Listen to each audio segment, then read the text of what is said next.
टिपी मारली त्याने तिथं. ते टॉप पुश करा, चला काउंट टाका टॉप. हा इकडे दे. कडक एक अरे. Number bro. Sorry.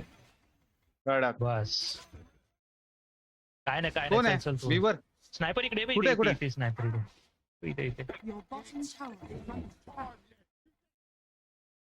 हुकू का त्याच्यावर? कुठे आहे तो? आम्ही लावतोय वॉर्ड वगैरे सगळं ए घेतो. हा बा कोण आहे इथे? रात किंग आला परत. हा घे लागे. हे बी तर मागे मागे इकडे मागे हा तो. अरे यार अरे यार अशी होती स्नायपर तिकडे होता का भाई. तुला बोललो आधी स्नायपरला घ्यायचं. मार एचपी मार. अरे यार ब्लेडमेल घेतलंय थांब. पॉईंट कोण खेळतोय? माहित नाही दुसरा आहे. कोणतरी आहे. दुसरा जास्त